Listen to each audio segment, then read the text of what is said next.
texto da palavra do Senhor lá em 2 Reis, capítulo 6, versos 15 e 17, que trata de um momento em que Israel estava sendo assolado pelo Império Sírio. Então, existia um profeta chamado Eliseu que tinha um servo chamado Geazi. E teve um dia que Geazi acorda, vai para fora de sua casa. Quando chega fora de sua casa, olha lá em cima os exércitos assírios todos cercando a cidade. Ele entra para casa e acorda Eliseu dizendo: olha, a coisa está feia lá fora. Ah, meu Senhor, o que faremos? Estamos desesperados, porque os exércitos dos inimigos estão nos cercando. Então, Eliseu, que não estava desesperado, ora a Deus, fala para ele: Senhor, permita que meu servo veja quem é por nós. E depois da oração, Eliseu fala para Geazi: Geazi, agora você não está mais desesperado, você pode voltar lá porque você terá uma surpresa. Quando ele chega lá, meu irmão, ele vê os exércitos inimigos, mas entre ele e os exércitos inimigos havia o exército celestial do Senhor. Por isso, procure não se desesperar, procure não se desesperar, porque o desespero faz com que percamos a visão. E quando perdemos a visão, numa tempestade, meu irmão, podemos ter problemas ainda maiores. Mas eu quero dar um segundo conselho a você: procure ter esperança. Você pode repetir comigo? Procure ter esperança. Você já ouviu dizer que a esperança é a última que morre? O problema é o seguinte: quem vai ficar vivo para ver a esperança? Mas dizem que a esperança é a última que morre. Esperança é esperar que determinada situação se realize, se suceda ou aconteça. Mas o problema é a nossa visão imediatista. Tudo é para quando? Ontem. Tudo é para ontem. Você, lá no seu trabalho, é cobrado. Preciso de um relatório. Eu cansei de ouvir isso. E o pior, o meu chefe era uma pessoa da minha família. E chegava assim: olha, preciso desse relatório. Acabou. Ah, já deveria ter sido entregue. Não está para ontem. É urgente. Tudo é para ontem. A nossa visão imediatista. Queremos ver as coisas acontecerem num piscar de olhos. Queremos ver essa igreja grande num piscar de olhos. Queremos ver um Peró evangelizado num piscar de olhos. Meus irmãos, não que isso seja ruim, mas a visão imediatista pode ser um problema para a esperança. Quando temos visão imediatista, podemos nos frustrar, porque nem sempre as coisas acontecem na velocidade que nós queremos. Você pode estar passando uma tempestade. Você não pode perder a esperança, mas também não pode conservar consigo a visão imediatista de que amanhã você irá acordar e essa tempestade irá acabar. Irmãos, mas a esperança é algo fantástico. Na biologia, eu chamo Paloma de novo para falar. Falamos hoje pela manhã sobre o processo de fagocitose. Há um processo chamado homeostase. Você conhece? Homeostase é algo fantástico. Nós temos esses corpos aqui. Se alguém for lá e se construir uma casa, desmatar uma área para construir uma casa, com certeza vai ser embarcada. Aquela área desmatada vai ficar desmatada alguns meses, mas depois você vai começar a perceber que está nascendo mato de novo ali. Árvores estão nascendo ali. Sabe por quê? Porque tudo na natureza tende a estabilizar-se. Esse é o processo chamado de homeostase. Se você anda vivendo uma tempestade, não perca a esperança, porque mais cedo ou mais tarde isso irá passar e sua vida vai se estabilizar.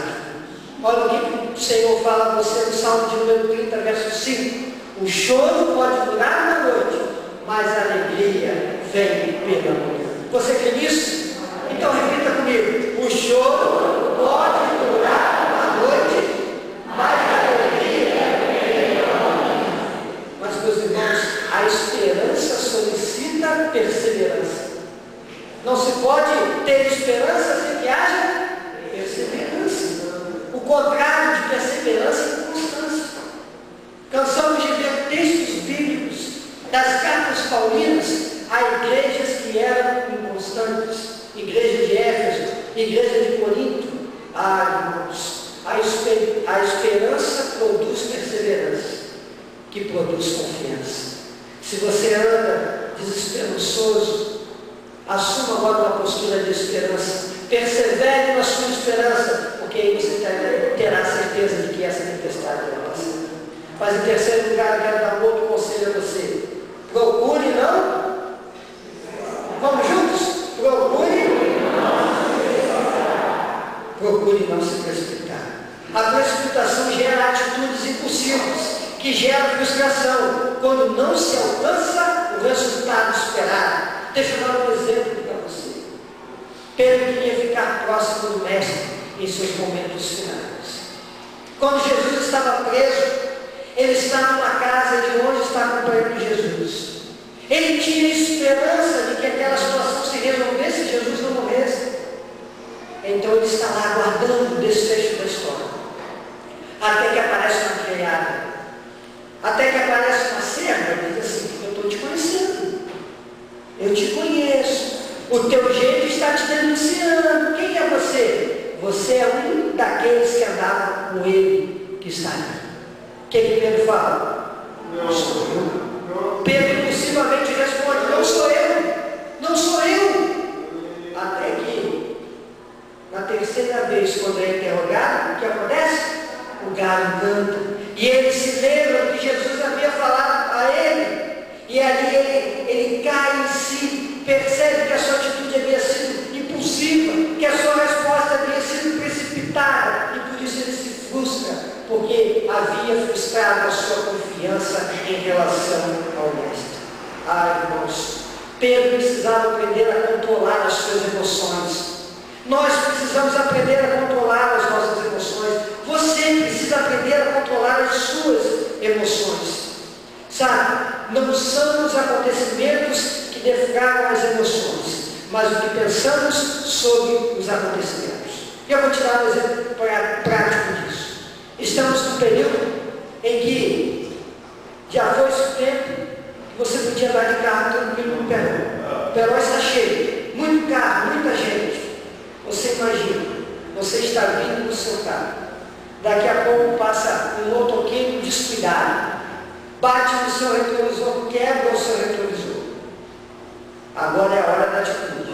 Você tem dois caminhos a percorrer. Primeiro, você supervaloriza o prejuízo, diz: quebrou o meu retrovisor, quanto eu irei gastar nesse retrovisor? E aí você pode agir precipitadamente, fazer o quê? Botar a mão para fora, gesticular, falar coisas que não deve falar, ou então ir atrás dele para tirar satisfações com ele. Mas você pode percorrer um outro caminho, pode fazer um exercício que vai te amadurecer. Você pode falar assim: ainda bem que só foi o retrovisor. Poderia ter sido a porta, poderia ter sido o vidro. Graças a Deus, Senhor, só foi o retrovisor. Ainda bem que ele não caiu, que ele não se machucou. Meus irmãos, esse exercício nos amadurece e dificulta as atitudes precipitadas.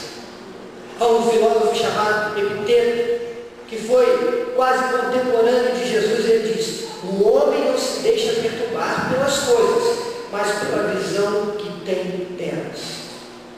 Não são as coisas, não são as situações que te perturbam, mas é a leitura que você faz dessa situação que pode fazer com que você se precipite. E aqui eu quero dizer algo para você: é melhor errarmos por conta de uma atitude tardia do que nos precipitarmos na sede de querer tomar uma atitude.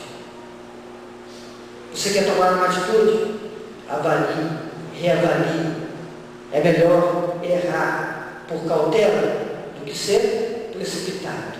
O erro por cautela é passível, muitas vezes, de conserto, mas a precipitação pode custar muito caro a você. Por isso, procure não se precipitar.